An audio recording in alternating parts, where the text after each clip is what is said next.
Gracias a todas, a todos quienes nos acompañan hoy. Y súper emocionado de estar aquí junto con Marcela, con Carolina, con Lorenzo, con quienes estaremos conversando sobre Quipus, sobre Marte Nochtitlán, el proyecto del Mars Archive, y sobre otros tipos de futurismos ancestrales. No vamos a hacer mucho preámbulo, solamente quería comentarles que este encuentro está organizado por la plataforma Orbitat, y también quería agradecer entonces a mis colegas Ana María Rat, a Ricardo Cuello, Ana María Gómez López también, quienes forman parte de la plataforma. Y le doy la palabra entonces a Carolina. Gracias, Oscar. Es un placer estar aquí junto a Lorenzo y Marcela, y nada, gracias a todos los que se han conectado también. Creo que espero, estoy segura, va a ser un lindo encuentro. Y nada, voy a compartir pantalla para empezar, a ver si puedo. Ustedes me dicen si ya la ven. Sí. Perfecto, ahí está, ¿no? Sí, está allí, perfecto. Buenísimo. Bueno, como ya que soy la primera, digamos, voy a hacer un poco una pequeña introducción a lo que es el Quipu, y a lo que, digamos, a lo que es el Quipu para mí, y cómo yo llegué a este universo gigantesco que es el Quipu Seque, ¿no? Que es el Quipu y el Seque, que ya profundizaremos un poco más. Voy a leer un poco, explicaré un poco las imágenes y vamos. Los primeros artistas de los que tengo yo registro que trabajaron con el Quipus fueron Jorge Eduardo Egelson, que empezó a hacer sus primeras obras en Perú en los años 60, en el 63, y la segunda artista con la que supe que había un trabajo con el Quipu también fue Cecilia Vicuña, que empezaron casi simultáneamente. Fue a través de mis investigaciones sobre la obra pionera de Cecilia Vicuña que conocí y me interesé por el Quipu, y también conocí este otro aspecto del quipu, que es el seque, ¿no? En los 60 ella creó el quipu que no recuerda nada, que es una obra imaginaria conectada con la sabiduría de los Andes, que simboliza el olvido de nuestras raíces indígenas y nuestra conexión con la tierra. Desde entonces, Cecilia Vicuña ha creado centenas de obras como en una relación metafórica con el quipu, las que la han llevado también a tener como grandes presentaciones y también a influir mucho en la producción de artistas más jóvenes, ¿no? Los registros, aquí tenemos un ejemplar de quipu. Los registros de nudos del quipu constituyen hoy como las únicas fuentes primarias disponibles no mediadas por las manos de los europeos conquistadores, y según las investigaciones realizadas por el Quipu Database Project de la Universidad de Harvard, parece haber dos tradiciones principales representadas por los más de 900 quipus que sobreviven de la época inca. Uno es el de cuentas cuantitativas o estadísticas, y el otro es el de cuentas narrativas. Los quipus estadísticos registran información numérica, y los quipus narrativos son aquellos cuyos nudos no están organizados de forma decimal, ¿no? Sino que forman y se agrupan en cuerdas completamente diferentes. Hasta el presente solo ha sido posible descifrar los quipus decimales y no los quipus narrativos. Manteniendo el registro a través de este sistema de quipus, el sistema de quipus fue una tecnología en evolución a la par de la complejidad política de un periodo mucho más largo que el periodo inca. Este comenzó en el Huari alrededor del 600 y el 1000 después de Cristo, y culminó con el surgimiento del Estado inca alrededor del 1400. Y por lo contrario a lo que señalan como muchas fuentes, este no fue solamente utilizado como en el periodo incaico, y no solamente en la zona como el Cusco, sino que se extiende a otras zonas de los Andes. El primer encuentro que tuvieron los europeos medievales y los pueblos habitantes del Nuevo Mundo fue la ausencia de escritura entendida como escritura alfabética. Ese fue uno de los puntos principales por la que estos otros, los pueblos andinos, fueron considerados inferiores por los conquistadores. De ahí que no hubo ningún europeo en el Cusco entre los siglos XVI y XVII que se interesara por aprender la tecnología del quipu. No podemos olvidar que no fue sino hasta mediados del siglo XIX, que disciplinas como la antropología surgieron con un riguroso compromiso por un estudio no juicioso de otras sociedades y culturas, lo que comenzó a informar las interacciones occidentales con los pueblos no occidentales de una manera completamente diferente a la ocurrida durante la conquista de América. Sin embargo, y como señala la antropóloga peruana Marisol de la Cadena, existe también un problema en la especificidad colonial de la producción de un conocimiento sobre un otro, y por otro lado, la existencia de una diferencia ontológica y no solamente epistemológica con el otro que se quiere conocer. Los conquistadores creían que la escritura alfabética permitía a los hombres conocer la historia de sus antepasados de manera única, descartando y desconfiando de todas otras formas de transmisión de conocimiento, fueran estas orales o físicas. La tecnología del quipu no solo estaba lejos de ser comprendida por la mente del europeo medieval, sino que pertenecía a una estructura de conciencia muy diferente a la de los habitantes de los Andes. Este choque de conciencia se ve reflejado en el presente en nociones como propiedad, y agencia, como bien señala de la Cadena, ahí donde algunos ven una disputa legal por los derechos respecto de una propiedad o por un terreno o por la distribución más justa de las riquezas generadas por la explotación agrícola, otros, precisamente los protagonistas de esa comunidad, ven algo muy distinto, o más bien ven algo más. Habitan un territorio que no solo es tierra, sino que también un conjunto de relaciones entre seres cuya condición de humanos solo puede ser atribuida a una parte de ellos. Señalo esto, y por eso la imagen que nos acompaña, porque el quipu no solo existía de forma física, sino también virtual. El seque proporcionó no solo el marco para la organización política y social, sino que también principalmente las prácticas rituales dentro de la ciudad y a lo largo de todo el Tahuantinsuyo y las comunidades de los Andes. Estos 41 líneas, llamadas seques, estaban centradas en el Templo del Sol en la ciudad de Cusco y eran mapeos de lugares sagrados llamados huacas. La naturaleza y la sustancia de estos sitios sagrados, anotados por el sistema de seques del Cusco, variaba enormemente, desde rocas talladas, arboledas, glaciares, curvas en canales de irrigación, cuevas, hasta una gran variedad de formas, pero siempre tenían un lugar físico. La gente adoraba las huacas del Cusco, como las de todo el imperio, y les hacían ofrendas en ciertos días del año. Los sacrificios realizados en las más de 350 huacas a lo largo del imperio estructuraron el calendario ritual anual en relación al quipu.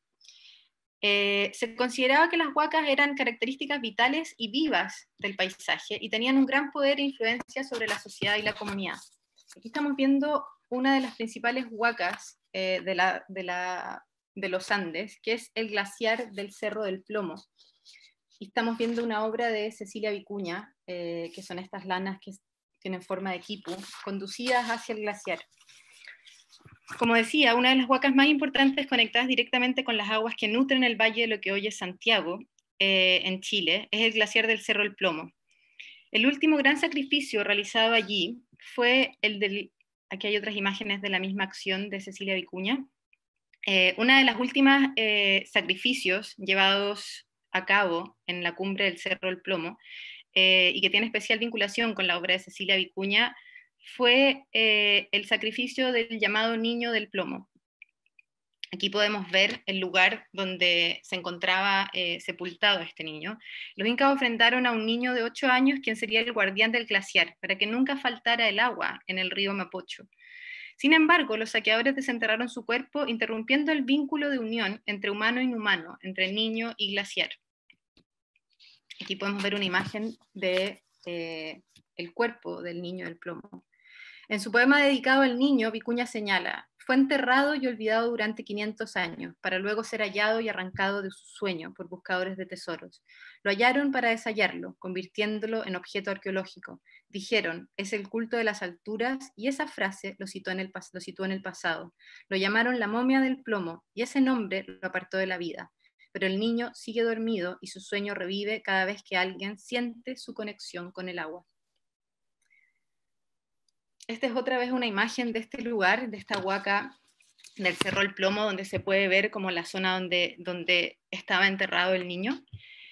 Para las comunidades indígenas de los Andes, y tomando como ejemplo 2 términos en quechua, runacuna son los humanos, y Tirakuna son los no humanos, o seres de la Tierra. Ellos establecen relaciones entre sí y entre ambos. Bajo estos conceptos y en consonancia con la idea del Quipu Seke, el lugar emerge necesariamente de estos vínculos que exceden la manera en que usualmente se piensa una montaña o un glaciar, como una cosa. La huaca del plomo, el niño, la montaña y el glaciar representan la herencia futurista de una manera de ser que sustenta la Tierra y la vida humana a la vez, y están directamente relacionados con la tecnología de esta fracción de quipus que aún no ha sido posible descifrar. Pero me pregunto, y con esto termino, ¿cómo descifrar los conocimientos de una tecnología como el quipu, creada por un otro, que es tan otro que no adhirió a la distinción ontológica y moderna entre sociedad y naturaleza? Doy el paso, Oscar. Gracias, Carolina. Y bueno, de aquí va a seguir, continúa Lorenzo, ¿no? Y de ahí sigue Marcela, y de ahí sigo yo.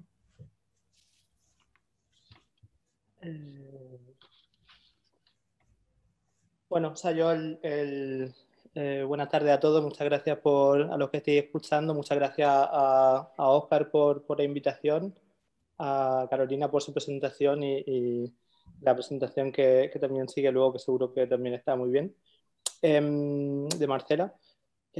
Bueno, o sea, yo tengo que muy brevemente decir cómo empecé a trabajar con el tema de los quipus, también porque, claro, hay una cuestión ahí importante que, hablando de Kipu, revisión de tecnología y todo esto, yo como español, trabajando sobre una tecnología de Latinoamérica, eso creo que es bastante conflictivo y entonces, claro, antes de nada, pues como por ejemplo sugiere Walter de Miñolo, hay que como posicionarse uno mismo a la hora de hablar de ciertos temas, ¿no? Entonces yo soy consciente de cierta contradicción en el hecho que estoy estudiando, como, bueno, un poco como español, que también nací ahí por casualidad, ¿no? Como podía haber nacido en otro sitio, pero es parte de esa historia, ¿no?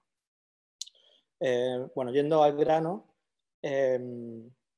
bueno, eso creo que es importante mencionarlo porque un poco el trabajo de investigación que estoy haciendo también intento luego siempre como generar plataformas de investigación y de colaboración a partir de las investigaciones, ¿no? O sea, como un poco una manera o sea, de no tomar una posición autoral, pero más generar una plataforma de colaboración bueno, y de investigación y conversación, ¿no? También como planteando posiciones críticas. O sea, yo el proyecto, como llevo a los quipus, este forma parte de un proyecto como más grande que se llama Shadow Writing. Shadow Writing era como el nombre que Henry Fox Talbot le da a su proceso fotográfico, que era esquiografía, escritura con sombras. Entonces yo empecé a investigar hace 4 años o 5 la genealogía de la relación entre computación y fotografía. Porque, o sea, no voy a entrar mucho ahí, pero básicamente tanto Henry Fox Talbot como Charles Babbage y Ada Lovelace se inspiraron en la tecnología de las tarjetas perforadas de Jacquard, que era un proceso de producción textil. Entonces, bueno, casi como cuando estaba estudiando la relación entre estas dos tecnologías, estas 3 tecnologías que eran fotografía, computación y producción textil, cada vez que intentaba investigar algo en esta línea, pues siempre aparecía, o sea, como que todas las tecnologías empezaban en Europa, ¿no? Siempre eran Francia, Alemania, siempre estaba Leibniz o Ramón Llull de España, ¿no? Entonces, bueno, un poco por eso me llevó a preguntarme el porqué de esta situación. En ese sentido, al mismo tiempo estaba como trabajando otros proyectos con TIER, que es otro proyecto que estoy haciendo fuera de Shadow Writing, y estaba mirando como muchas cuestiones que tenían que ver con otras nociones de, o sea, dónde aparece texto, ¿no? Entonces, en ese sentido, había empezado con la Somateca de Preciado y luego llegué al libro de Walter de Miñolo, del The Dark Side of Renaissance, el lado oscuro del Renacimiento. Y justo ahí hubo una parte que me interesó muchísimo, que un poco es de donde empecé la investigación con los quipus, que era donde él hablaba de cómo los quipus eran un sistema de escritura no fonético y también apuntaba como muy brevemente que este tipo de escritura también se hacía a través del código binario, ¿no? Un poco eso me dio el pie a empezar a investigar sobre cómo se aplicaba el código binario, y ahí empecé a leer pues, cosas de la pareja Asher, y también luego pues ya más extensamente sobre Hurton, que tiene como varios libros también sobre la relación entre código binario, quipus, escritura, y también pues una posibilidad también como pensar otras formas de lo que son los códigos binarios, ¿no?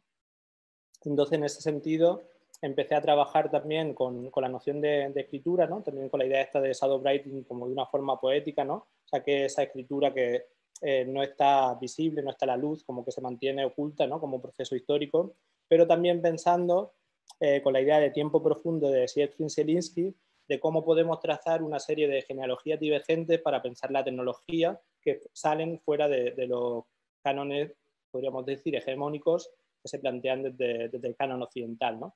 Y entonces, de esa manera, pues también como generar una serie de centramientos de las posiciones históricas que nos pueden dar una posibilidad de pensar también como formas, posiciones discursivas semejantes en diferentes espacios geográficos, ¿no? En ese sentido, pues trabajé en este nuevo capítulo de Shadow Writing que se llama Algoritmo Kipu. Trabajé en 2 líneas, una que no me voy a meter ahora, que tiene que ver con el legado islámico de la matemática y la fotografía, y otra en la que me centré más, que era el Kipu, ¿no?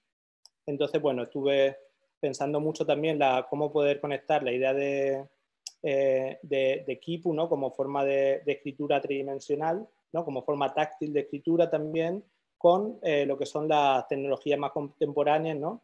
Pues, por ejemplo, aquí podéis ver aquí abajo a la izquierda como una serie de nudos de los quipus impresos en 3D. Hice también, por ejemplo, esta otra pieza que aparecerá en breve, creo. Esto que era también una imagen de una yupana, ¿no? Que era, o sea, luego hay estudios que dicen que la yupana era representaciones arquitectónicas, pero hay otros estudios que dicen que era una máquina de cálculo, ¿no? Entonces la yupana creo que es como también un elemento muy interesante a la hora de pensar cómo la maquinaria de los quipus funcionaba, ¿no? La forma, digamos que los quipus era el hardware y las yupanas, que era la fórmula de cálculo, era el software, ¿no? O sea, entonces ya ahí se articulaban una serie de tecnologías que nos permitían pensar también la conexión con formas de tecnología contemporánea. Eso es algo también bien interesante pensar. Gary Hurton insiste, de hecho, que de ninguna manera podemos pensar los quipus como un antecedente directo de la computación, ¿no?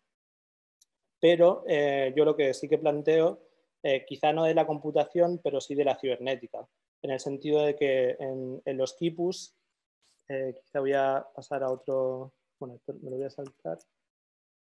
En los quipus lo que sí que se da, y también pues con otras tecnologías que también están en Latinoamérica, o sea, que son, como ya estaba apuntando Carolina, hay una serie de conexiones entre principios tecnológicos y cosmovisión, ¿no?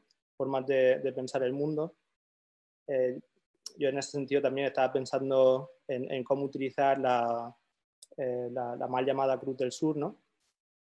Entonces, bueno, lo que estaba pensando también es cómo esta serie de la cibernética, una de las partes más importantes que propone, o sea, es que no es solo, es como un aparato técnico concreto, sino que lo que articula son una serie de relaciones sociales al mismo tiempo que una infraestructura, ¿no? O sea, eso es como uno de los principios cuando Weiner y los otros cibernetistas describen el proceso al cual quieren llegar, es como generar una serie de sistemas de control que nos permiten organizar un entorno social o natural, ¿no? Y de hecho ahí insisten Weiner en su libro primero sobre cibernética en la idea de control, ¿no? Y sin embargo, a mí lo que me interesa quizá de estar viendo en el tema de los quipus, que también, o sea, sobre todo lo que me interesa, el tema de los quipus, es la conexión que hay con un entorno que es más de redistribución, que también lo apuntaba ahora Carolina, ¿no? O sea, el modelo social que junto a los ceques, las huacas y quipus, pero también textiles, ahora entraré ahí, lo que nos plantea es como un sistema que se propone no como solo de acumulación, pero también sobre redistribución de las necesidades. siendo un sistema que además hoy en día sigue presente, ¿no? O sea, en Perú, por ejemplo, las formas de trabajo de asociaciones comunitarias, incluso yo donde estuve investigando, que fue en Cocta, en Cocachimba, existe la Asociación Comunitaria de Turismo, que también es como una serie de apoyos mutuos que se hacen, o en Bolivia siguen existiendo los AIUs, ¿no? Entonces, esa forma de redistribución asociada a la noción de equipo, a esa tecnología que además se escribe en código binario, pues está muy presente. Luego, junto al tema de los quipus, creo que es conveniente, como casi cualquier tecnología, pensar que una tecnología nunca existe como objeto autónomo, en el sentido de que cada tecnología que existe está conectada a otra serie de tecnologías, ¿no? que la completan o la expanden. En ese sentido, en la investigación que estuve haciendo en el Museo a Mano en Lima, que es un museo que se enfoca en textil precolombino, entonces aquí lo que estuve trabajando fue con la conservadora Doris Robles, que apuntaba dos cosas que creo que son bien importantes. Cuando empieza el proyecto de colonización, ¿no? por parte de los españoles, ella lo que me comentaba es que se cree que no fueron los españoles los que empiezan con la destrucción de los quipus, sino que fueron los mismos incas que, siendo conscientes de que existía el peligro de que se aprendiese el código con el que se escribía los quipus y se tuviese acceso a la información, fue el mismo pueblo inca en el que decidió empezar a destruir estas anotaciones, ¿no? Como forma de evitar el acceso a la información.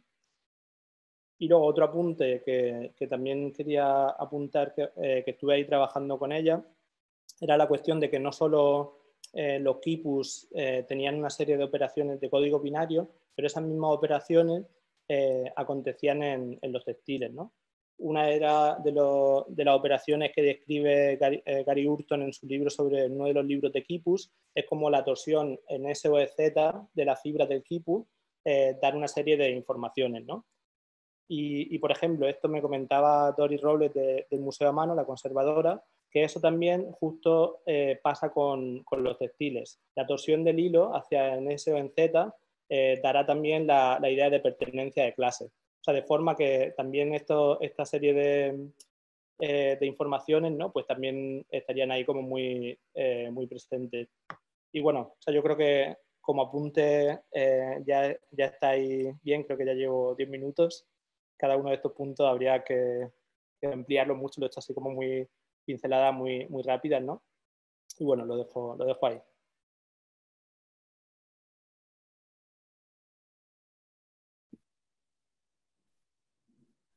Bueno, pues creo que ahora me va a mí.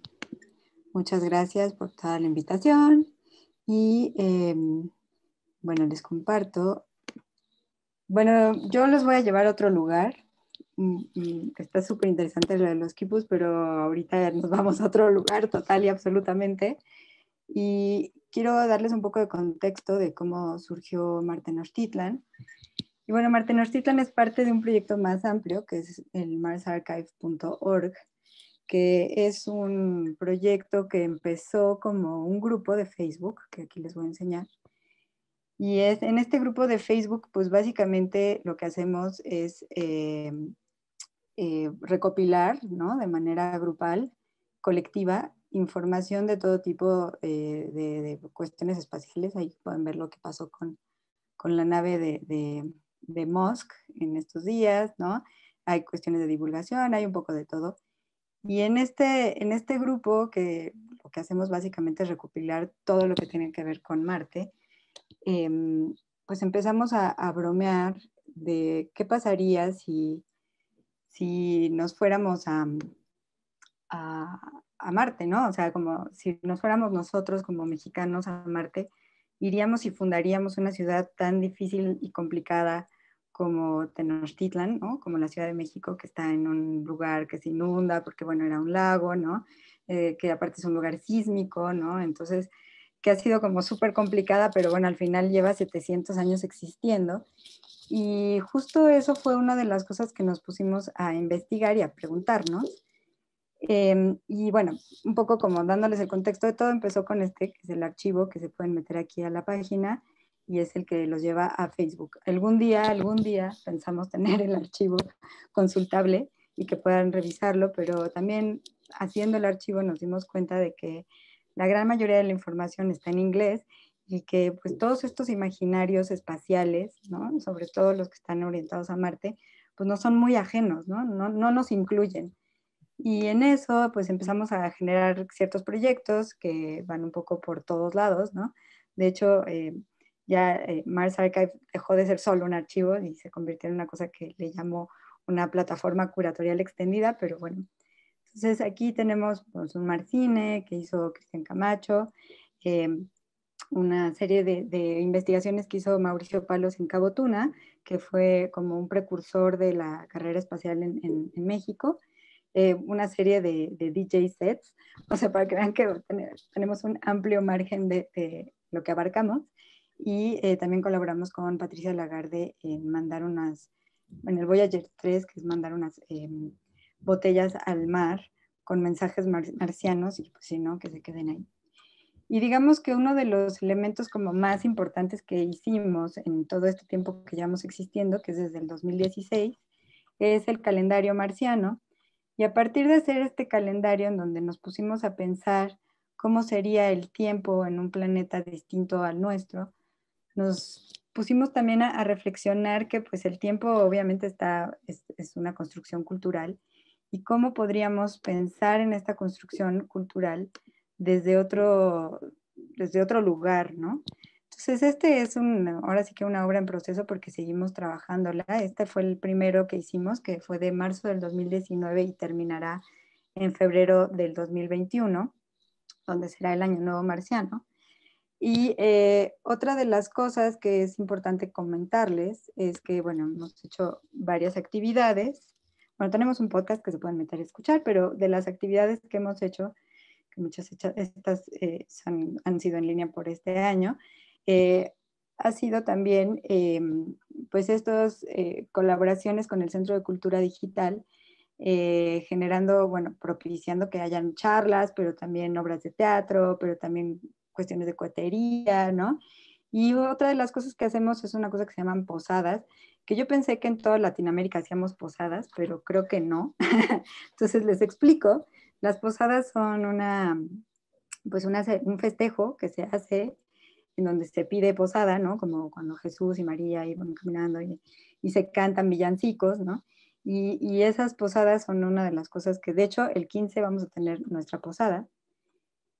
Y bueno, con las posadas empezamos a generar como una especie de tradiciones, ¿no? Como generar unas nuevas tradiciones para Marte.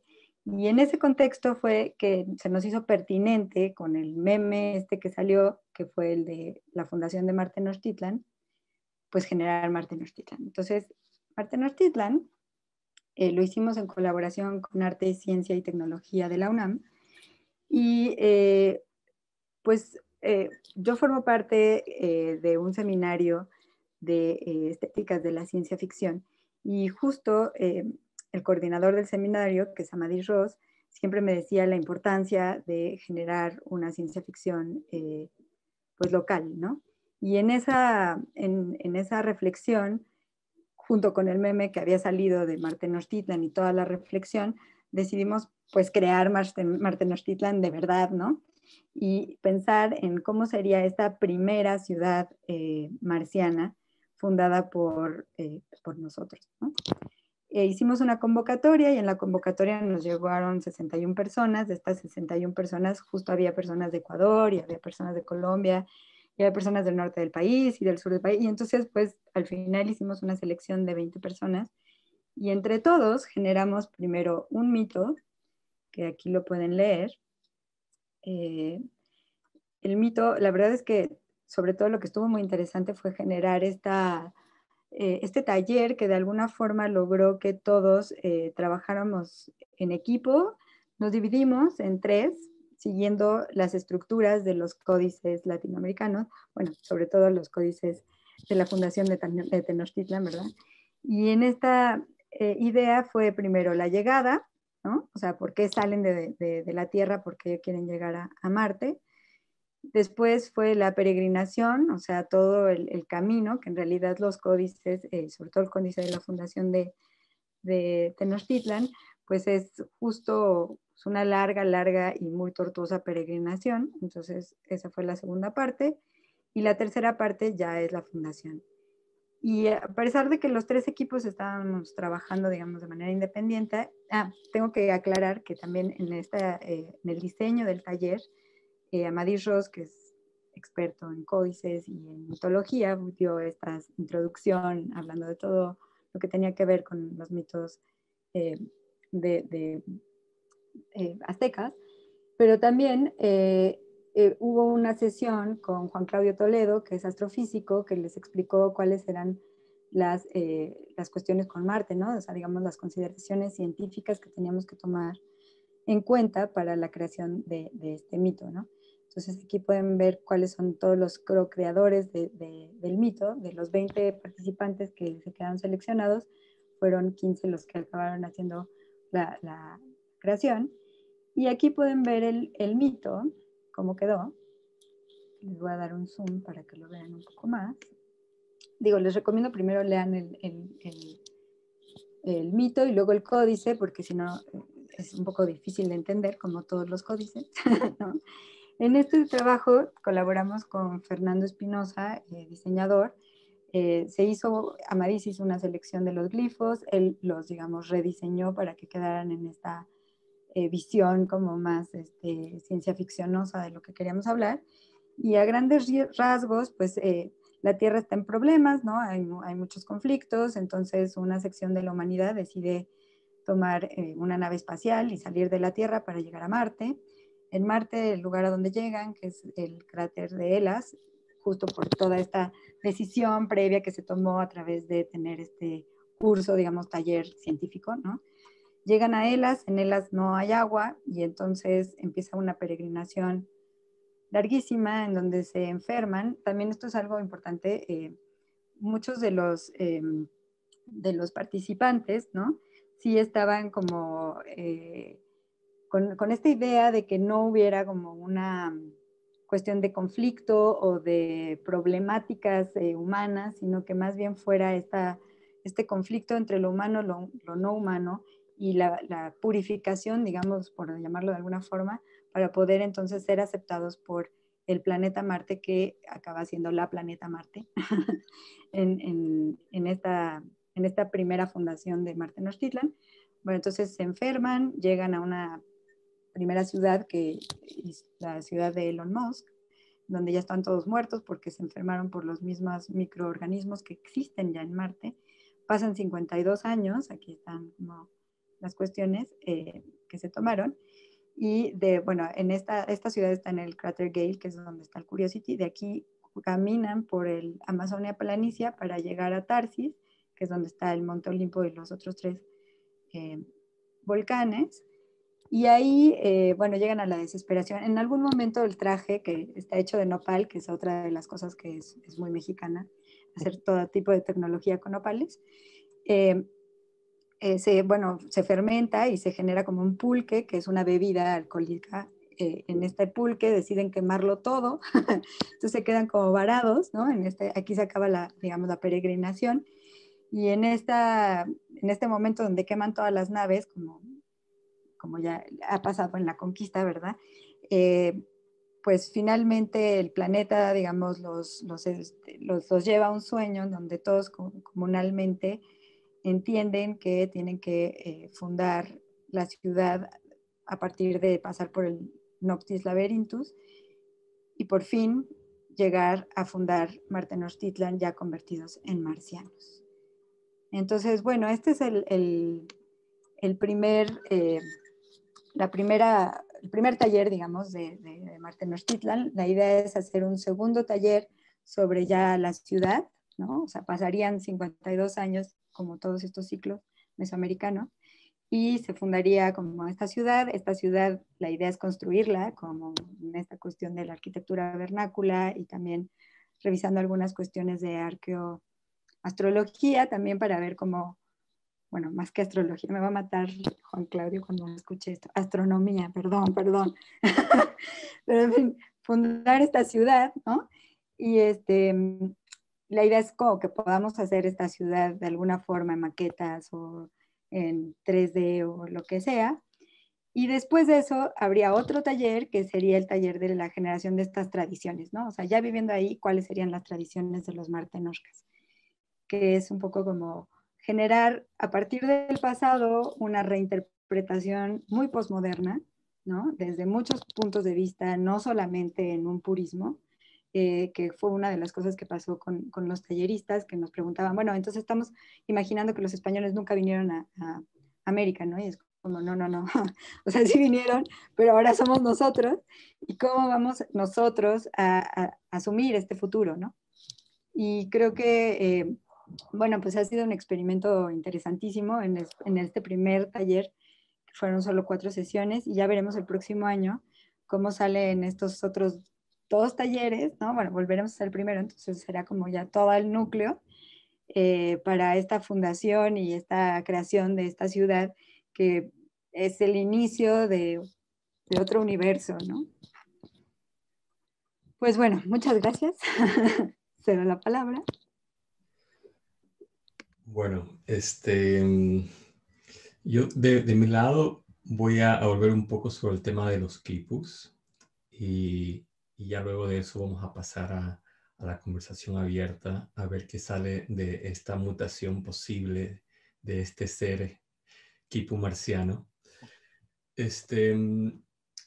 No, la conversación a mí solamente puede entusiasmarme mucho porque además para mí esta es una oportunidad maravillosa donde he podido invitar a colegas a quienes admiro mucho, precisamente con quienes he tenido conversaciones por una vía o por otra en el pasado. Con Carolina nos conocemos ya hace unos cuantos años atrás y hemos tenido conversaciones sobre equipos. De hecho, Carolina fue una de las personas claves inicialmente en introducirme a varios de los conceptos tan complejos como la relación entre Kipu y Seke, entre el Kipu físico y el Kipu virtual.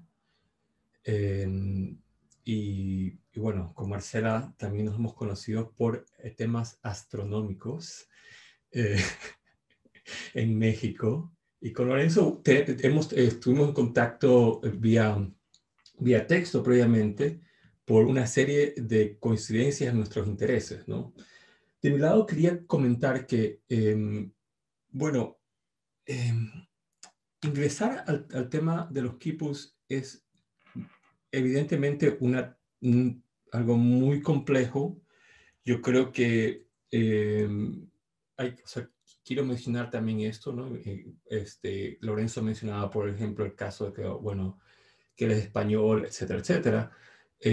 Pero como mestizo, que es mi caso, también te presenta esto con unas complejidades muy, muy grandes. Complejidades que tienen que ver con ir asumiendo el mestizaje, que es un proceso de reaprender aquello que de alguna manera la cultura nacional, los estados nacionales, hay que recordar que fueron tan o más destructivos incluso que la colonización española, que han borrado, ¿no? Y entonces es muy curioso porque, por ejemplo, palabras claves como huaca, con la que yo crecí, yo no las entendía realmente. Me tomó tiempo, básicamente, vía Marisol de la Cadena, que la mencionaba Carolina, una investigadora importantísima y maravillosa, que recomiendo siempre a colegas que están interesados en temas de cosmologías, cosmogonías, formas de vivir andinas, revisar el trabajo antropológico de ella. Y, en fin, o sea, en este proceso hay este momento también, o sea, que pasa cuando uno mira hacia el pasado de Latinoamérica en general. Lo que pasa es que el pasado al que los quipus, pasado entre comillas, porque los quipus siguen siendo presentes también, ¿no? Pero digamos, ciertas epistemologías del quipu que pertenecen al pasado, porque digamos, el uso del presente tiene otras vertientes.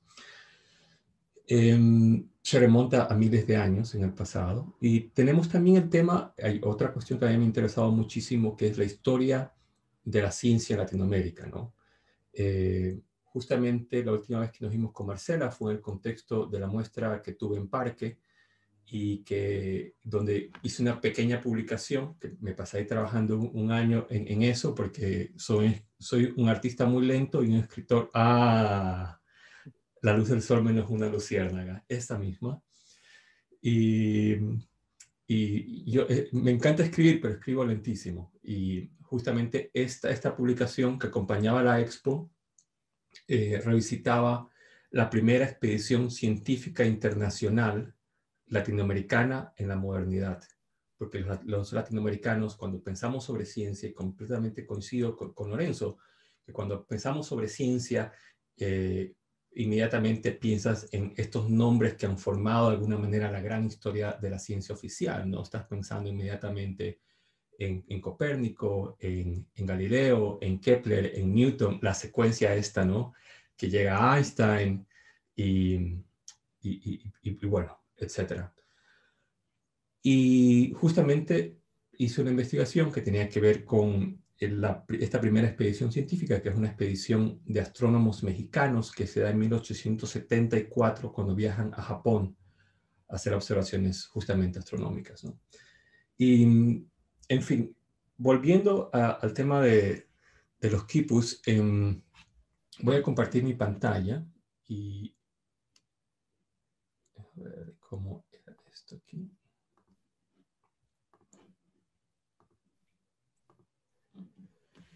Y, ok,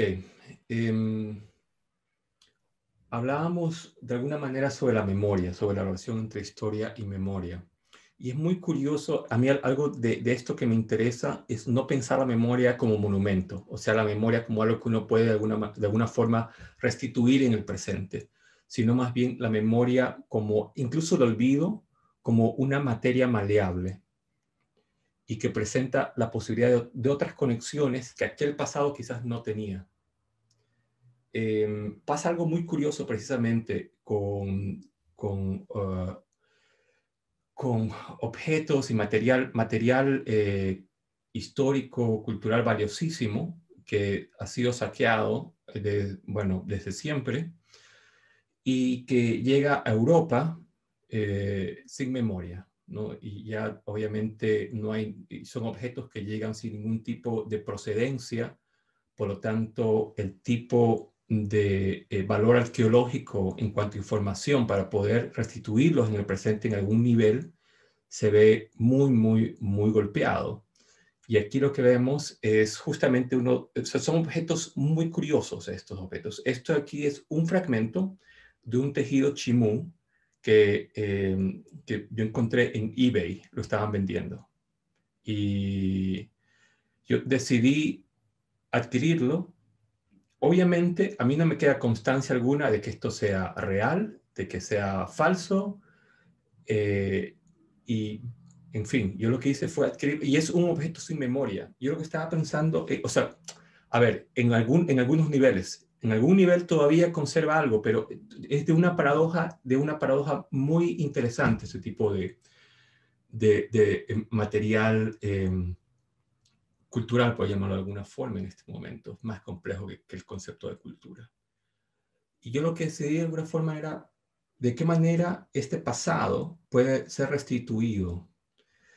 Y esta es una pieza que se titula 1000 años de historia no lineal, y donde a partir de este objeto que me encuentro comienzo a recolectar de diferentes maneras fragmentos de tejidos de diferentes lugares en el mundo hechos en los últimos 1000 años. Y entonces voy recolectando el más antiguo, es el chimú, que más o menos data de 1000 años atrás, y voy recolectando tejidos del siglo IX, del siglo VIII, del siglo VII, del siglo XI, del siglo XII, XIII, XIV, hasta llegar al siglo XX, partiendo del siglo X hasta llegar al siglo XX. Y comienzo a armar esta substancia hecha de 1000 años de historia, pero de esta historia tremendamente paradójica que se encuentra como en un network, ¿no? en una red literalmente, y donde están unidos por nudos precisamente. aquí lo que se ve es este patrón de alguna forma de tejido, donde estos 1000 años de historia se encuentran y crean una nueva historia posible. Una historia de un universalismo que no es más el universalismo de la modernidad de la Ilustración europea, sino que es un universalismo otro, un universalismo que presenta un potencial que yo mismo en este momento sigo tratando de comprender, pero donde más que la linealidad, digamos, del tiempo, aunque son 1000 años de historia que se encuentran, no las coloco evidentemente de manera lineal, sino que se van encontrando en una nueva forma de caos, pero un caos organizado paradójicamente al mismo tiempo. Y bueno, hasta aquí termino con el tema de esta obra y simplemente me voy a tomar 2 minutos o 1 minuto, no sé cuánto me queda, para comentar brevísimamente esta publicación en la que hemos estado trabajando con mi colega Alessandra Troncone, que es sobre quipus y que comenzamos la investigación hace 2 años atrás y que tiene, bueno, estos son fragmentos del texto. El texto, ahora va a salir la publicación en enero en inglés, pero espero, bueno, tenemos planes de sacarlo en español en el futuro. Y esta, por ejemplo, es una imagen de una persona muy importante en la vida del quipu en el presente, ¿no? Y tiene que ver con los quipus funerarios, que son quipus cuya finalidad es mostrarle la vía a una persona que muere sobre cómo navegar las aguas del mundo después de la muerte. Y la persona que vemos aquí es Mamalicuna, y ella es una quipu camayo que falleció hace pocos años atrás. Su hija sigue en la comunidad de Cuspón, en Perú, sigue produciendo, sigue haciendo estos tipos de quipus funerarios que abrazan a la persona que muere. Son quipus que abrazan al muerto, se entierran, y en ese abrazo del quipu hay una cierta comunicación que se da, ¿no? en el mundo después de la muerte. Y quería ahora leerles fragmentos de esto, pero creo que no vamos a tener tiempo y ya quizás ahora en la conversación que viene puedo comentar.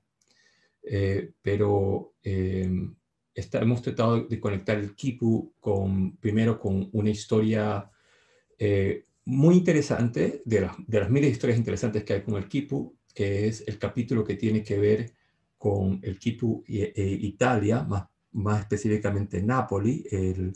Hay una publicación del siglo XVIII hecha por el príncipe de San Severo, donde él muestra una posible manera de descifrar texto e información lingüística de los quipus.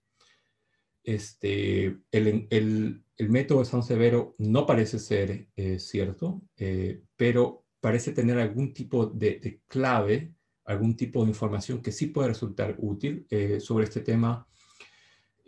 Justamente he estado en contacto con Davide Dominici y también haciendo preguntas sobre todo con Manny Medrano, también quien trabajó con Hurton y ahora trabaja con Sabine Highland. Y cerrando esto, quería mencionar esto es como ahora un pie de página, que no quiero dejar de mencionarlo. Hemos mencionado y vamos a seguir mencionando el nombre de Hurton, y sí quisiera mencionar que Hurton, el aporte de él es extremadamente valioso, y él ha trabajado con artistas en el pasado. Cecilia Vicuña, por ejemplo, ha tenido diálogos con Hurton. Debe mencionarse en todo caso que hace unos pocos meses atrás hubo una denuncia muy seria publicada en The Lancet por violencia sexual y por diferentes tipos de abuso de Hurton con personal femenino que ha trabajado con él en el pasado.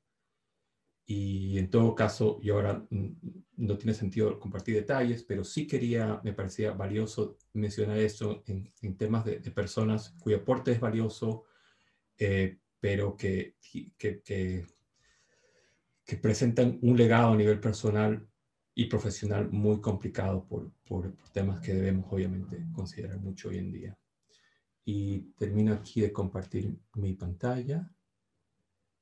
Y bueno, colegas, abrimos la conversación entonces. No sé si Carolina, tú que empezaste.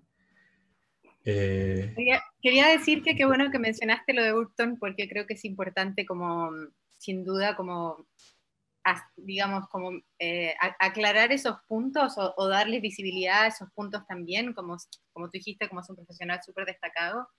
Yo no quise mencionar a Burton y hablé como del Kiput Database Project, que es como lo mismo, pero digamos es el proyecto.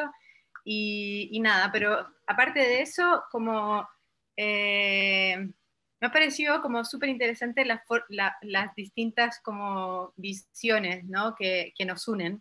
Y las visiones que nos unen también como desde por un lado desde esa idea de futuro, pero también desde esa idea de lo que hablabas en tu trabajo recién, de esta no linealidad, que incluso habla de una no binaridad también, vamos a decir, ¿no? Como de una manera de acercarnos a lo que viene, o a lo que esperamos que venga, ¿no? A lo que está por venir, como con una mano atrás y una mano adelante, ¿no? Como un poco como cogiendo la cuerda desde los dos lados. Porque lo que hablabas en algún momento respecto como a lo importante, por ejemplo, que es Marisol de la Cadena para poder entender el pensamiento andino hoy en día, es algo que nos pasa a todos, ¿no? Como cómo decolonizamos nuestro pensamiento para poder entrar en ese mundo que nos espera, pero como también cargando la herencia que necesitamos cargar, no dejándola de lado, ¿no? Creo que aquí hay un punto que es importante respecto también a lo que tiene que ver con el Kipu y que yo mencionaba en relación a esta idea como de que cuán difícil es interpretar algo que está hecho por una conciencia que probablemente fue tan distinta a la nuestra, ¿no? Como reconocer esa diferencia, pero no por eso quedarnos en no poder fantasear, no poder jugar incluso como desde el espacio de la ciencia ficción, como comentaba Marcela, ¿no? Como la posibilidad de imaginar está también en ese aspecto como de los objetos que no tienen memoria y que nos dan la posibilidad de construirla, ¿no? Como de crearla de nuevo, podríamos decir. Sí, sí, es muy curioso el tipo de relaciones posibles que hay entre pasado y presente y futuro, ¿no? Justamente recordaba ahora al respecto de ese tipo de relaciones, por ejemplo, en el mundo Shuar de la Amazonía, bueno, la Amazonía ecuatoriana, entre comillas, pero por ubicar geográficamente un poco la comunidad Shuar. Pero en el mundo Shuar, por ejemplo, hay una forma de ver el tiempo muy fascinante, donde el tiempo no es necesariamente o únicamente cíclico, sí, ni lineal, sino que presenta una tercera perspectiva donde el pasado es continuamente redibujado por el presente. Entonces, en el mundo Shuar, por ejemplo, el pasado que se cuenta en el mundo Shuar es un pasado donde los españoles, por ejemplo, siempre estuvieron allí. Es un pasado donde la modernidad siempre estuvo allí. Wow. Y entonces te presenta con unas potencialidades justamente. Yo creo que una de las razones por las cuales cada día más yo creo que estamos aprendiendo de de las epistemologías indígenas es porque hay un agotamiento total del tipo de mundos que uno puede inventar desde la modernidad europea, occidental. Sí. Y en ese sentido es muy curioso cómo elementos como la ciencia ficción y las epistemologías indígenas tienen hoy en día hay un mundo entero de contactos, ¿no? Que es lo que Marcela, de alguna manera, el proyecto que tú nos presentaste ahora, combina esto en un presente donde sentimos que esto no es solamente posible, sino que es casi necesario, ¿no? Bueno, sobre todo porque yo creo que o sea, tenemos la imaginación secuestrada, ¿no? Eh, digo, yo hablaré así latinoamericanamente, pero sí creo que nos tienen secuestrados imaginarios en donde no cabemos, en donde, pues sí, el futuro es blanco, ¿no? Y digo blanco no solo del color de piel, sino blanco, prístino, totalmente perfecto, ¿no? Y creo que pues eso nos deja fuera y nos hace sentir que entonces, pues ¿para qué seguimos luchando, no? Pues si ya de todos modos todo está escrito y está escrito que ya valimos, pues ¿para qué, no? Entonces, sí creo que la idea de generar espacios de imaginación y de reflexión en torno a la construcción de los imaginarios y de todo, ¿no? O sea, porque al final, cuando te pones a pensar que el tiempo es una construcción social, que estamos arrastrando y que aparte abrevamos de distintos lados para agarrar y decir, bueno, pues vamos a contar los años judio-cristianamente, ¿no? Bueno, más bien cristianamente. Pero... Entonces, finalmente estamos hablando de que, pues todos, ¿no? Todo el mundo está siguiendo un sistema de unos cuantos que decidieron y que lograron de alguna forma imponerlo, ¿no? Pero eso se puede romper y se pueden hacer otras cosas. Pero ¿cómo vamos a hacer esas otras cosas y desde dónde? Pues solo si las imaginamos, ¿no? Entonces, sí creo que, y también ahí creo que hay otro punto que tiene que ver con la sacralización del pasado, ¿no? Que hay como este pasado que no acabamos de entender porque hubo un hoyo, ¿no? O sea, digamos, llegó la conquista, traían otra idea, otro mindset, la idea era, pues sí, como, pues, ¿no? Imponer una religión a un pueblo que definitivamente tenían otro tipo de usos y costumbres y que eso de sacarle los corazones a la gente pues era muy raro y no estaba padre y entonces había que cambiar eso, ¿no? Entonces, no, o sea, uno cuando se pone a leer mitología prehispánica no entiendes nada, ¿no? O sea, como que dices, bueno, pero hasta aquí está, más o menos lo entiendes y hasta acá esto ya quién sabe quién se lo inventó y aquí quién sabe quién lo reinterpretó y luego hizo otra reinterpretación y al final acabas con, pues, sin entender verdaderamente qué onda, ¿no? Pero es el mismo cuestionamiento que tenemos como especie, o sea, ¿para qué estamos aquí? ¿Qué es lo que queremos? ¿A dónde vamos? ¿No? Creo que más que arrastrar este pasado idolatrándolo, hay que agarrarlo, usarlo, vivirlo, sentirlo, ver por dónde, ¿no? Y generarnos un futuro, porque estamos estancados. Bueno, eso pienso yo. Pero yo ahí pienso que es como el pasado, ¿no? O sea, tiene que ser necesariamente dinámico. O sea, sobre todo pensando que solo nos llegan una serie de narraciones y de esas narraciones se hace una pequeña selección. O sea, creo que un trabajo importante y por insistir y realizar es como ir pensando que otros pasados ya existieron también, ¿no? Porque creo que están por descubrir. Por ejemplo, menciona eso y yo estaba pensando, uy, pues la Inquisición, eso de quemar gente, igual no arrancaba corazones, pero quemar gente así masivamente, pues tampoco era muy, muy normal visto desde hoy, ¿no? Por eso a Dios le gustaba más que sacar corazones en la pirámide. No sé, o sea que al final también la violencia siempre es una cuestión de perspectiva, ¿no? Me refiero. Pero lo que me parece como bien interesante, ¿no? Por un lado también, junto al ejemplo, ¿no? que estabas comentando de la Amazonía, ¿no? También está Viveiro de Castro, ¿no? Que en The Ends of the World, los fines del mundo, ¿no? Este libro que hace con Daniela Debowski, que analizan varios, en cultura popular y en filosofía, como varios fines posibles del mundo.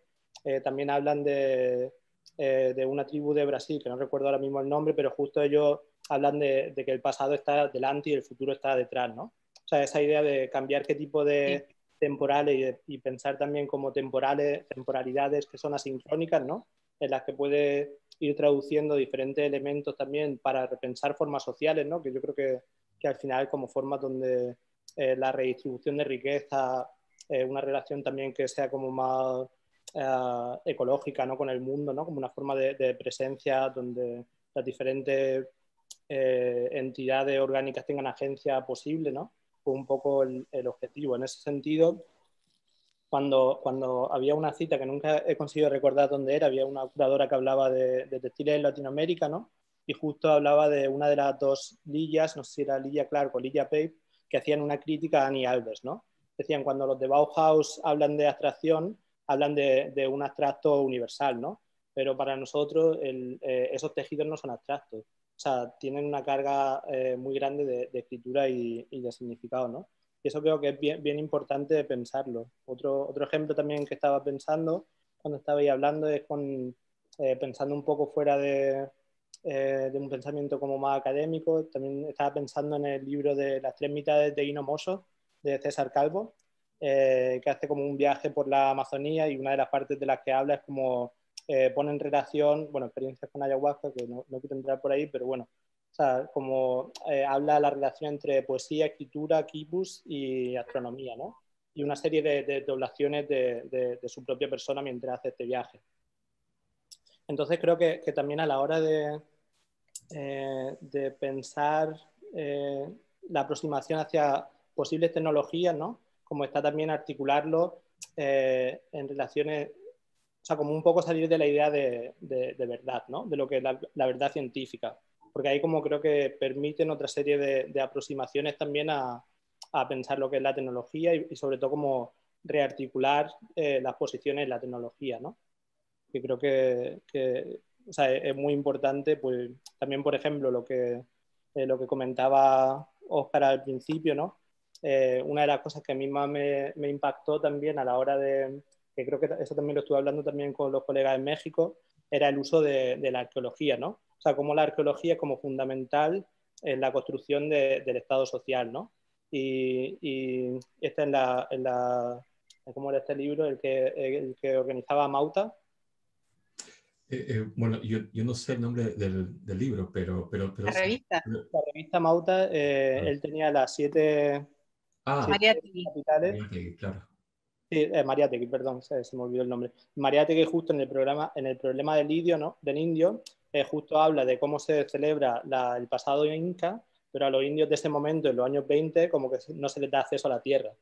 Entonces, todos estos procesos de extracción que permite la articulación de un pasado imaginado, creo que también en el proceso que estamos haciendo de repensar la tecnología son como muy importantes tenerlo en cuenta, ¿no? O sea, ¿qué es lo que puede permitir esta otra serie de narraciones que vamos a rearticular, ¿no? A nivel de agencia.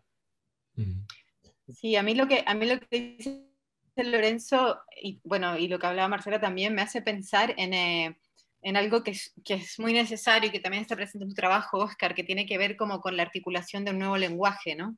Como básicamente es hasta qué punto es posible seguir hablando de las cosas como las cosas que siempre han sido, podríamos decir, ¿no? Y en ese sentido, y pensando en lo que, en que estamos hablando del quipu, en el pensamiento andino, cuando uno habla de la tierra física, en quechua se dice yalpa, o como se pronuncia en quechua, ¿no? Pero cuando uno habla de la idea de la tierra, se dice pacha. Y esta idea de que existe una idea, y una tierra idea y una tierra física, es algo que me parece que es muy interesante también como de lo que nos estamos planteando hoy, ¿no? De que ahora nosotros estamos usando el quipu como una manera, voy a decir, como una manera de traspasar a otra dimensión, podríamos decir, ¿no? Como de poder trasladarnos como de una dimensión a otra, y el quipu es como nuestro pretexto, ¿no? Pero también el cómo el lenguaje que usamos y ese lenguaje que estamos como transformando constantemente nos permite ir entre lo físico y lo no físico, ¿no? Entre estas ideas de las que hemos hablado de lo humano y de lo no humano, ¿no? Como como empezar a concebir las cosas más, no solo más allá de su dualidad, sino más allá de su dimensionalidad, podríamos decir, pensarlas en su multidimensionalidad.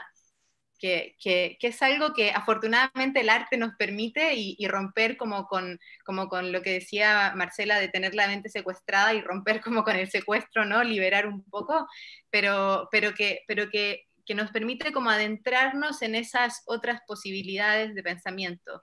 Y yo creo que ahí es donde es interesante el cruce como que nos convoca con el mundo andino, ¿no? O con el mundo ancestral, como con el mundo del pasado, ¿no? Que también está como la esperanza de que haya sido diferente, ¿no? Como la esperanza de que haya sido diferente y que esa diferencia nos permita volver a ser nosotros. Sí, también creo que tiene que ver con una urgencia, ¿no? O sea, hay una urgencia planetaria por cambiar la forma en la que nos estamos comportando. Claro. O sea, el sistema no sirve, ¿no? Y es evidente. Y ahora que estamos secuestrados por el COVID, encerrados en nuestras casas y dándole un poco de respiro a la Tierra, de todos modos no es suficiente, ¿no? Entonces, sí creo que esta emergencia planetaria exige nuevas interpretaciones desde lugares distintos. Claro que se puede abrevar de los pueblos originarios, ¿no? De distintas formas, porque al final creo que lo que para mí es muy importante e interesante es trascender los traumas históricos que tenemos como especie y entender que si no le echamos ganas nos morimos, o sea, porque el planeta sigue, ¿sabes? Los que no vamos a seguir somos nosotros, ¿no? O sea, pero el planeta sigue igual y no van a haber jirafas y hipopótamos, ¿no? Pero bueno, pues el planeta seguirá y habrán microbios y habrá, no sé, ¿no? Lo que siga, ¿no? Entonces sí creo que dejar como de poner unas jerarquías de qué ha sido más importante, qué es menos, ¿no? Sino como, a ver, ¿no? Creo que hay que poner todo sobre la mesa y ver qué nos sirve ahorita, porque sí estamos en una crisis en donde efectivamente puede ser muy, muy, muy terrible para la continuidad de la especie. O sea, yo en este momento no sé si pensar que ya viene Mad Max o no sé si ya, ¿no? Agarrar y llenarme de agua, ¿no? Embotellada, ¿no? O echarle ganas a que las cosas funcionen mejor, ¿no? Pero sí se ve claramente que en este Eros y Tánatos que tanto han hablado los psicólogos, ¿no? Como en esta pugna freudiana entre lo que nos motiva a seguir adelante y lo que nos autodestruye, pues estamos en la autodestrucción, ¿no? Entonces sí creo que es súper importante ahorita más que nunca abrevar de donde sea y dejar de categorizar, yo diría, ¿no? En importancias, sino como, no sé, ver adelante, ¿no? Es un momento tan, tan curioso ¿no? De alguna manera, aunque estamos viviendo nuestro día a día es muy aburrido porque nos toca pasar a muchísimos enfrente de la pantalla. Bueno, no nos toca. Yo creo que nos lo autoimponemos, pasar tanto tiempo frente a la pantalla y después quejarnos de lo angustiados y hastiados que estamos de pasar enfrente de las pantallas.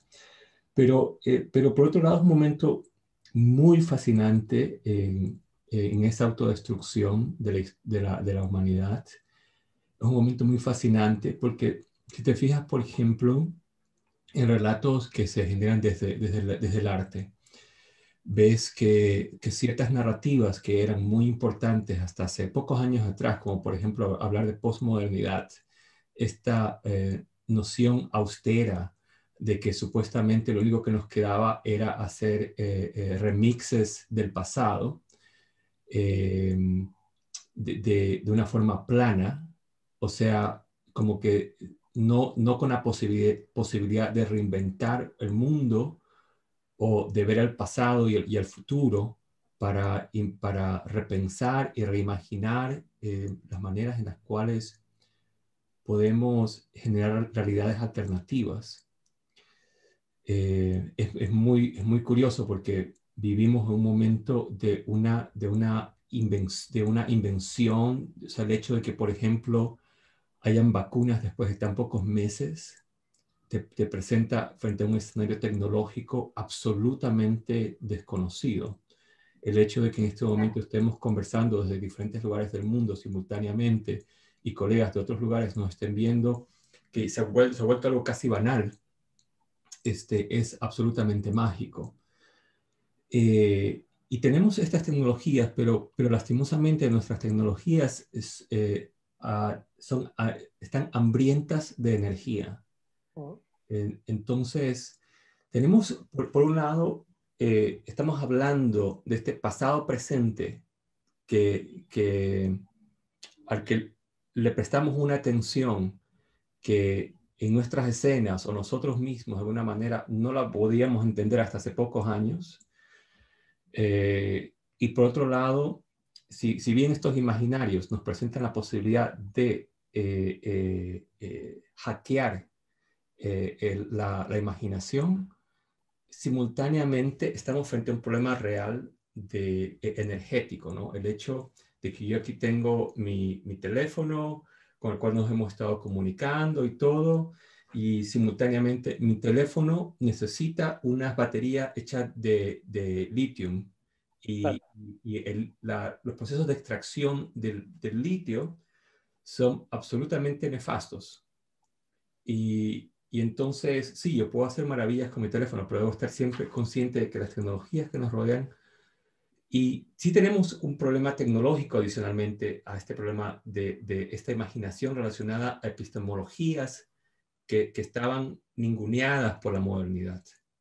Pero simultáneamente tenemos este problema tecnológico de qué hacemos frente a la necesidad real de que todas nuestras tecnologías están hambrientas de energía, ¿no? De energía sucia generalmente. Me hiciste pensar en Sonia Ramos. Es una mujer que vive en el norte de Chile, en San Pedro de Atacama, entonces estaba ahí. Y Sonia se ha embarcado en la defensa del Salar de Atacama, que es una de las zonas más explotadas hoy en día por el tema del litio, ¿no?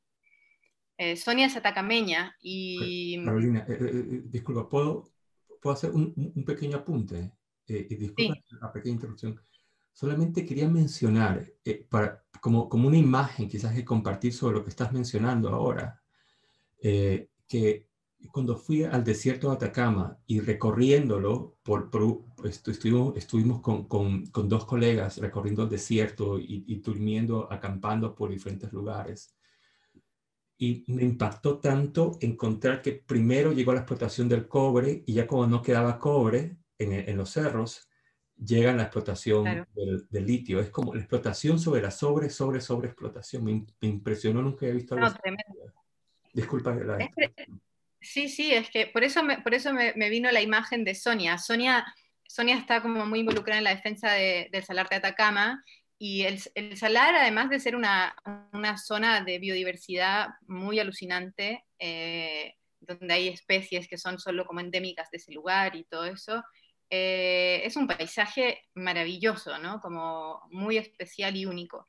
Y Sonia se ha embarcado en la defensa de este lugar haciendo caminatas desde San Pedro de Atacama hasta Calama, que son unos cuantos kilómetros, para pedir que se vayan las empresas del litio, ¿no? Pero ella, como atacameña, y como muchos de la comunidad atacameña, no todos, porque vamos a decir que no todos los pueblos indígenas son pro vida, voy a decir, como están en defensa como de la naturaleza, ¿no? No todos. Pero desde esa visión también hay una relación que tiene que ver con la materia en sí misma, una relación energética desde la otra energía, ¿no? No de la energía que necesitamos para conectarnos, sino de la energía del universo en sí misma, ¿no? Como de qué significa hacer un tajo en la tierra, ¿no? ¿Qué significa revolverla y sacarle algo? ¿Qué significa transformar ese lugar con un montón de camiones que están ahí, como esa violencia hacia la tierra, ¿no? Esa violencia hacia la tierra que a mí personalmente me costó mucho entender desde esa perspectiva, ¿no? Como cuando tú dejas de ver la tierra como o el litio como un recurso, o el agua como un recurso, y empiezas a entender esta idea del ser agua, del ser montaña, de esta idea de la que habla Marisol de la Cadena, es muy distinto el escenario que ves. Cuando ves al camión sacando el litio, ya no ves al camión sacando el litio, ves un quiebre de una relación de reciprocidad, ¿no? que es muy potente. Entonces, para mí, en el último tiempo este choque como de cosas que ocurren hoy, se me hace cada vez más importante como empezar a mirar las cosas desde ese otro lugar, ¿no? Como romper con esa mirada en la que la tierra es solo tierra, ¿no? Uh-huh.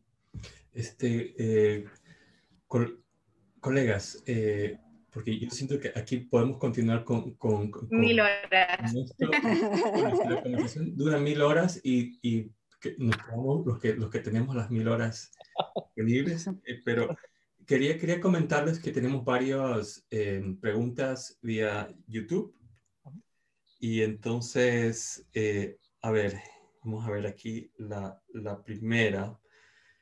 Yo creo que esta va más hacia lo de Lorenzo, pero igual por ahí quizás metemos mano todos y todas.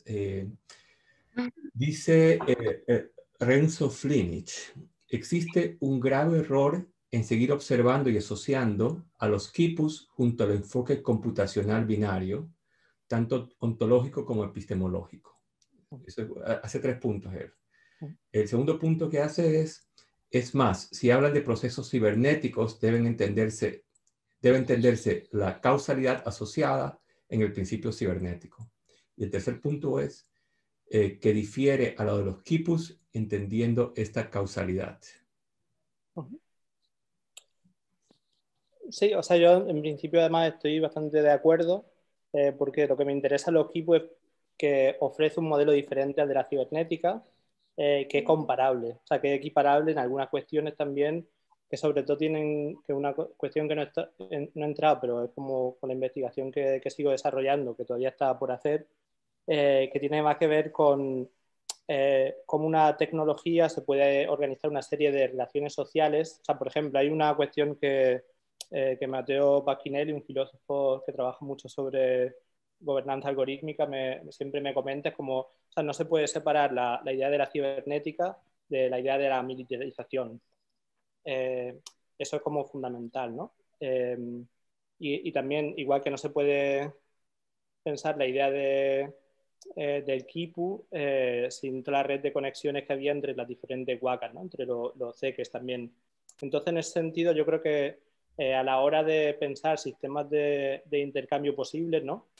Evidentemente, el Kipu va más allá de la lógica binaria. Y de hecho, hay una cita de Glissant también bastante interesante en este contexto, en Política de la Relación también, que él un poco habla cuando estamos hablando de textiles y código binario, ¿no? Cómo salir de esa relación binaria, ¿no? De uno u otro, ¿no? Porque creo que precisamente en esa relación comparable, los Kipu lo que nos ofrecen son otras posibilidades de reorganización social. Creo que nos dan otro modelo posible, ¿no? Un modelo posible que yo entiendo que puede ser más interesante.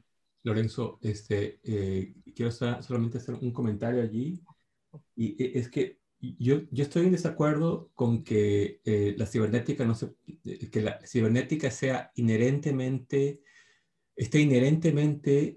atada, digamos, a conceptos militares o a su origen dentro del complejo militar. Porque sin duda, sí, la cibernética tiene un origen en el complejo militar, pero el Internet también, y toda la tecnología toda la tecnología, porque de hecho probablemente nosotros estamos viviendo en este momento 10 años en el pasado respecto al tipo de tecnologías que se están desarrollando y están disponibles para los grandes complejos militares del mundo, ¿no?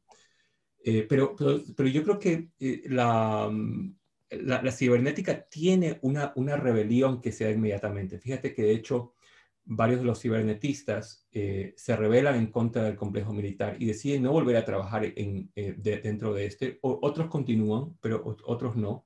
Y de hecho, solamente como para mencionar un tema adicional respecto a por qué pienso esto. bueno, aquí quizás muchos colegas están familiarizados con CyberSyn, o Ciber5, como se lo conoce en Chile. Que es este proyecto cibernético que se hace en el gobierno de Allende. Cuando cae Allende, los militares se interesan por CyberSyn, no lo destruyen inmediatamente. Y entonces, bueno, van y les preguntan a varios de los partidos. Stafford Beer no estaba, lo agarra, el golpe de Estado lo agarra en Londres.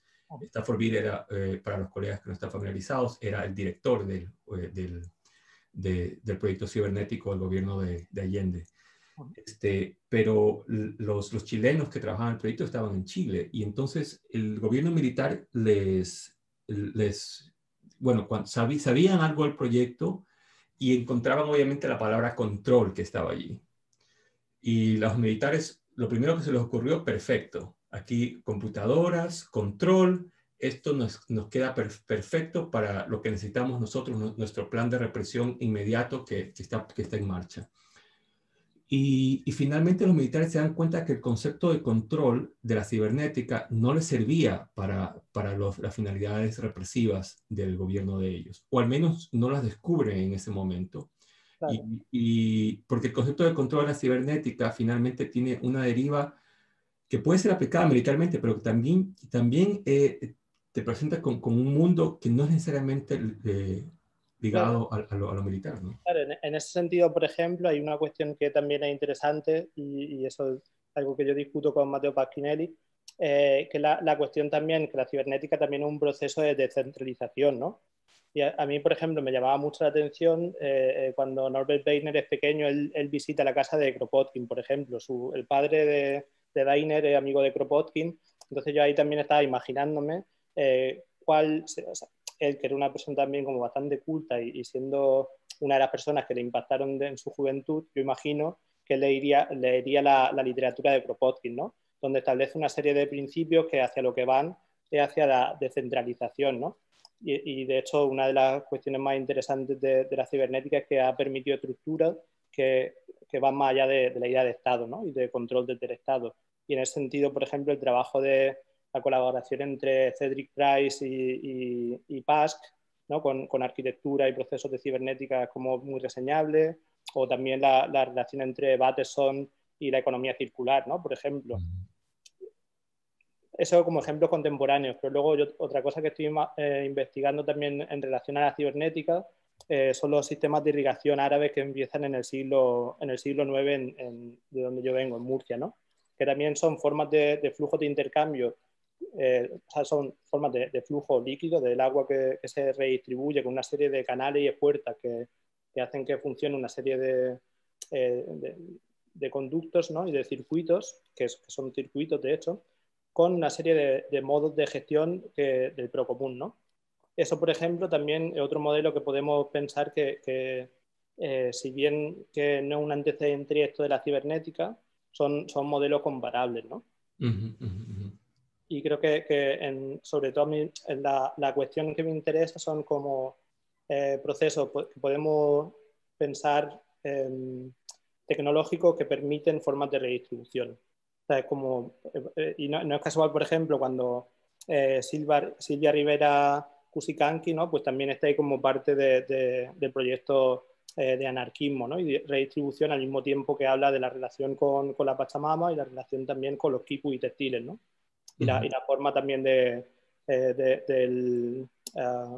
taipu, ¿no? La forma dinámica de la composición del textil. Sí.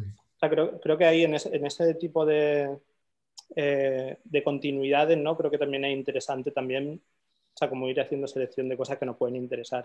Y bueno, particularmente, nada más comentar brevemente que a mí me parece que la cibernética de segundo orden o de segunda generación, que también, es muy curioso, nace en Chile también, y con Maturana y con Varela.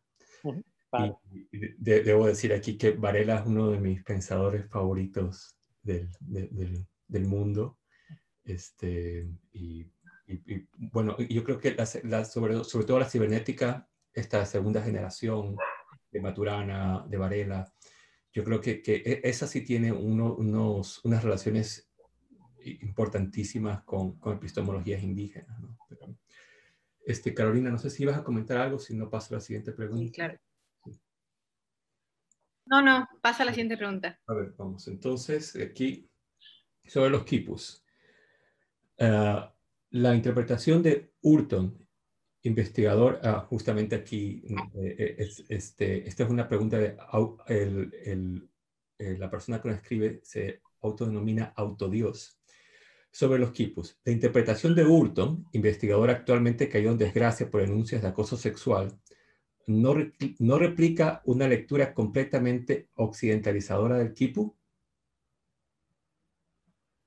Bueno, continúa. Voy a terminar la pregunta. Por otro lado, la dualidad andina no equivaldría al binarismo occidental, sobre todo porque esta dualidad acababa en una cuatripartición en el caso andino. Aquí yo creo que este punto está bien interesante. Si la dualidad andina es digamos, equiparable o análoga al binarismo occidental. Y bueno, aquí varias preguntas. No sé, voy a pasar una más de ella, es la misma usuaria, y abrimos las respuestas. Como peruana de verdad, es interesante escuchar a un artista europeo que de hecho hace bellas obras de arte, explicándonos cómo funciona un equipo, cuando de hecho la opinión de muchos investigadores peruanos lamentablemente no apoya esa lectura binaria. Yo creo que aquí, en este segundo punto, puntualmente, me parece que por ahí hay, como para puntualizar unas cosas o agendarlas para la conversación, es sin duda verdad que los investigadores peruanos son en el mundo de los quipus, en alguna medida, han sido relegados. Dice, opinión, la que tampoco no es dada a conocer internacionalmente. Aquí finaliza, es importante una estructura crítica a estas estructuras de poder que también suceden en el ámbito académico. Entonces, yo creo que de aquí, más que acusaciones que ya quedaron explicadas o mencionadas. Sí, yo solo sumaría respecto a la primera parte de la pregunta que yo creo que, y no por defender a Hurton, pero sí Hurton reconoce como esa dificultad como de lectura como occidental, podríamos decir, hacia el mundo andino. Yo creo que si bien él, como se dice, el que más conoce sobre el quipu, también hay algún momento en el que reconoce la dificultad de interpretación, ¿no? Tengo la impresión, por lo menos en lo que yo he revisado sobre Hurton, no sé si tú también tienes la misma, pero de que no se queda en decir como esta es lo único que sabemos, sino como esta es la visión que hemos podido observar desde este proyecto de investigación. Sí, de acuerdo. Creo que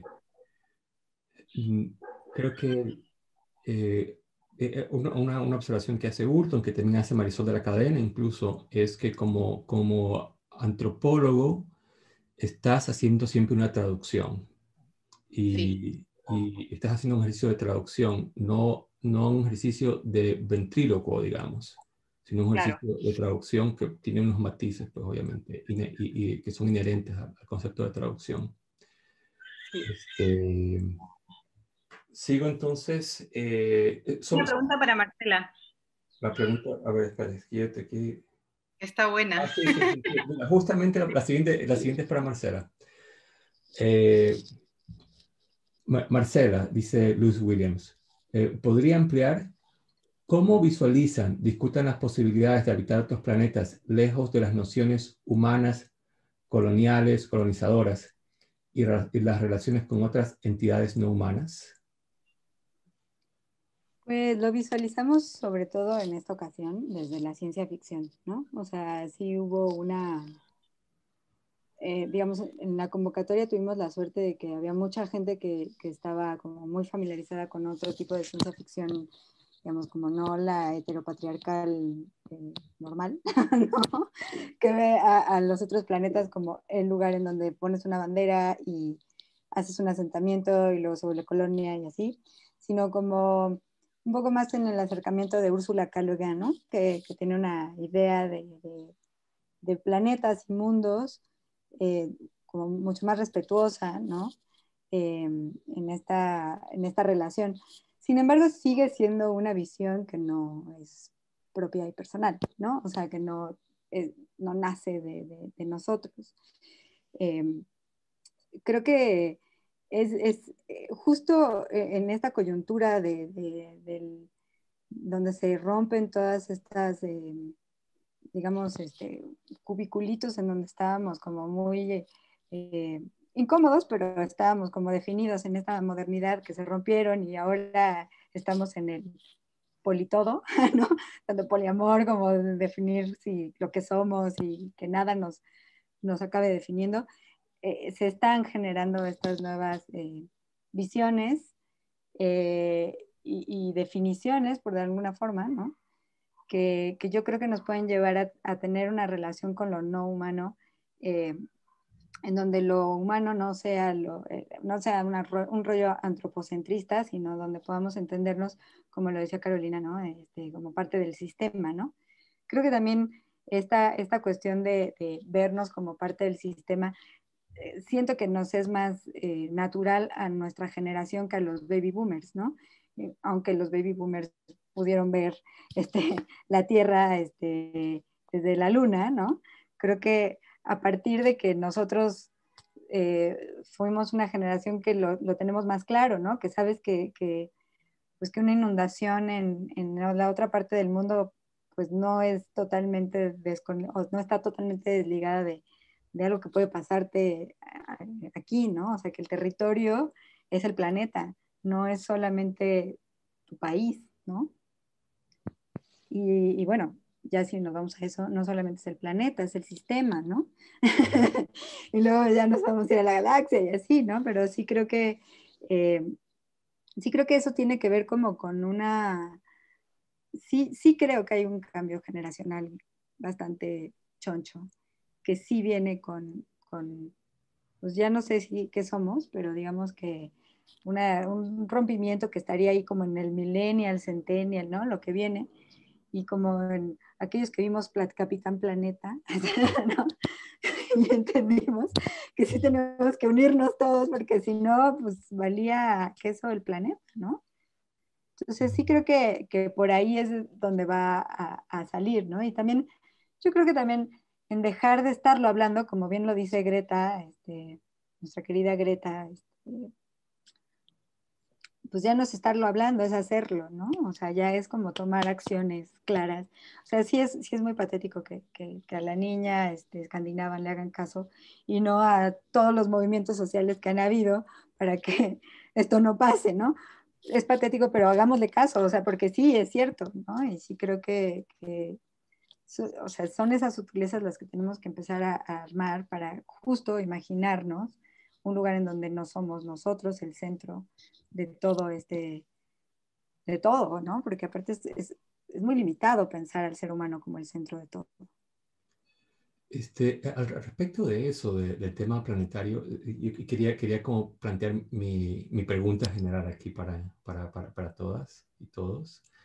Y era, por un lado, estamos hablando de historias de diferentes maneras muy asentadas en lo local, ¿no? Por ejemplo, el hecho de que Tenochtitlán, Tenochtitlan,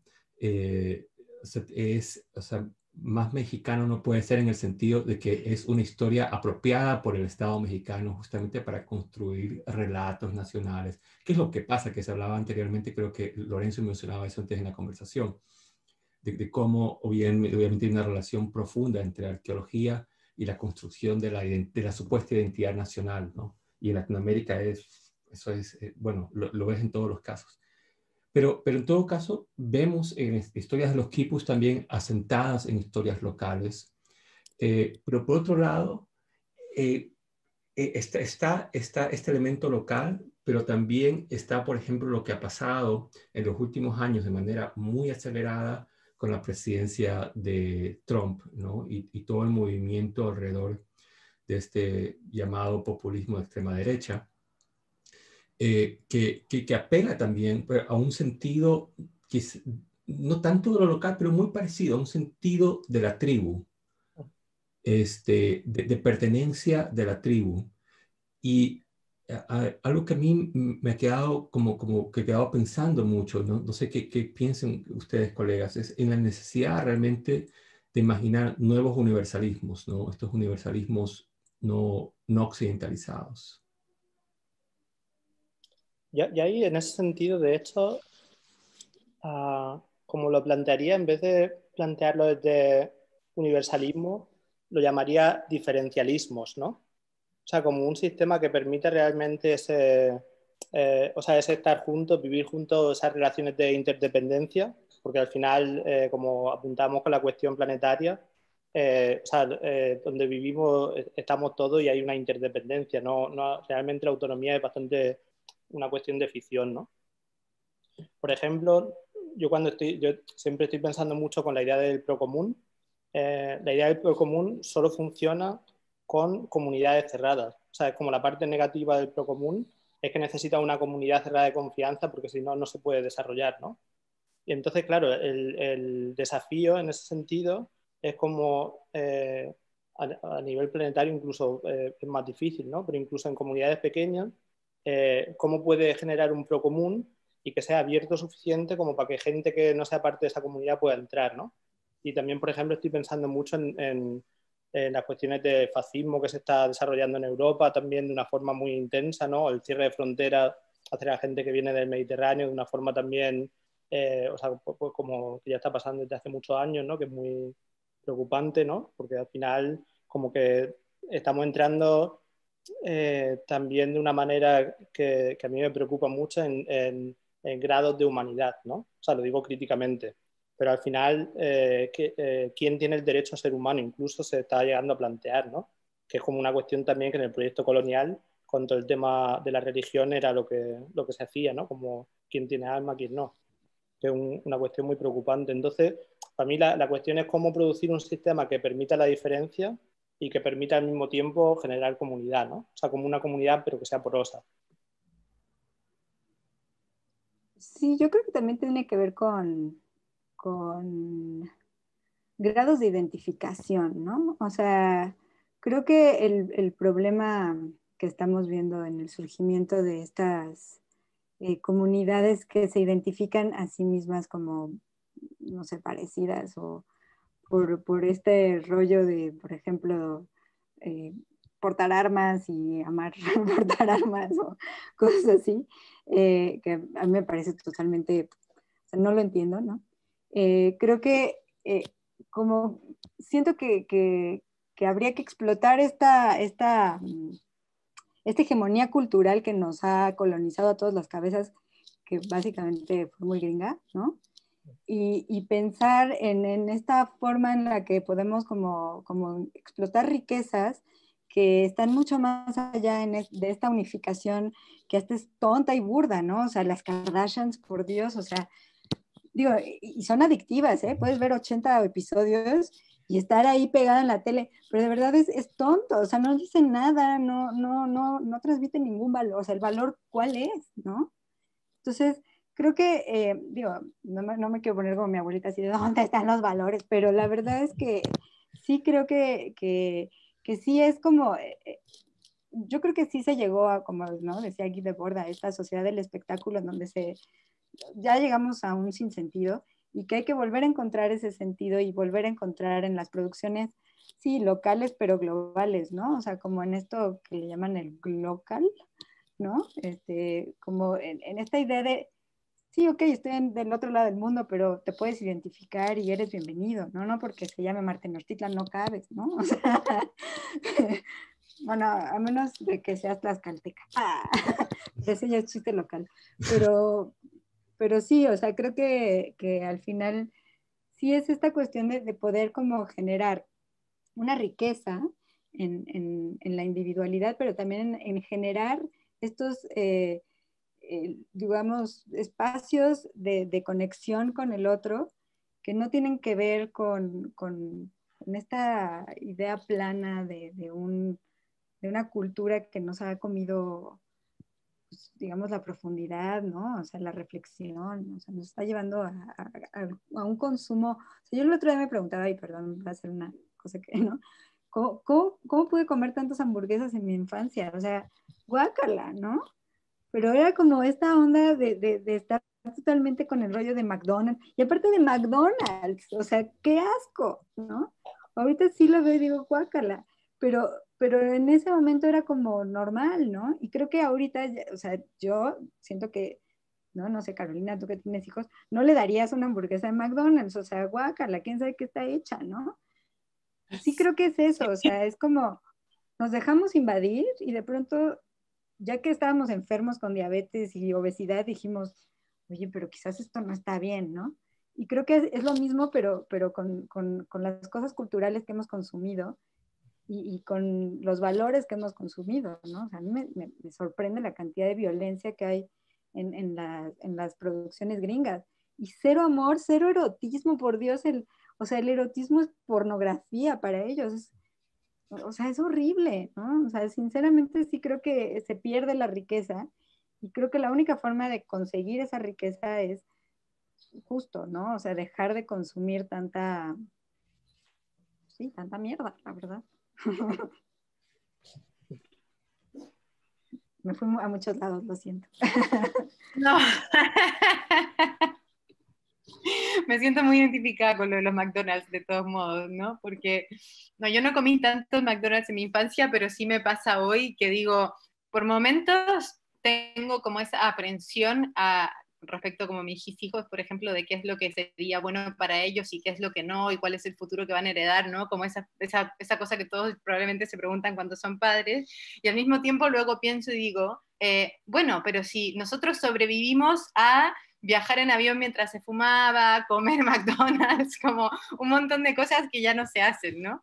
Pero a mí todo eso, y me encantó que Oscar trajera a Varela a la conversación, porque a mí todo eso me hace pensar en este como en este cambio de paradigma, o en este cambio de conciencia también, en esta idea de que en realidad no, de que no somos los mismos, de que en la transformación celular, biológica, hay también una herencia y también hay una renovación. O sea, de que las células que se van muriendo también dan origen a unas nuevas, podríamos decir, ¿no?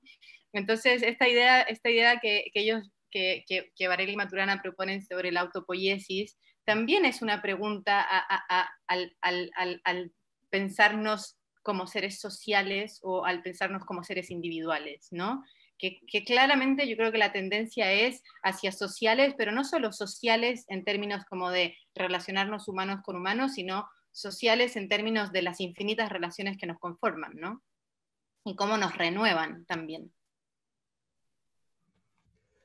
Colegas, yo creo que estas palabras maravillosas de Carolina pueden servirnos para ir cerrando. Para cerrar. A mí me quedó ahora solamente una idea en mente, escuchándolas y escuchándolos, de que quizás el quipu es erótico también, ¿no? O sea, podemos pensar en un quipu erótico. Tal cual. Bueno, vamos a raíz sin explicación. Así cada quien. Continuará. Yo quiero agradecerles muchísimo por la generosidad de todas. Realmente nos hemos tomado casi 2 horas y gracias porque sé que tienen ocupaciones y de todo tipo, incluidas profesionales y familiares. Y bueno, un abrazo inmenso para ustedes, para los colegas que nos ven también. Muchas gracias. Muchas gracias.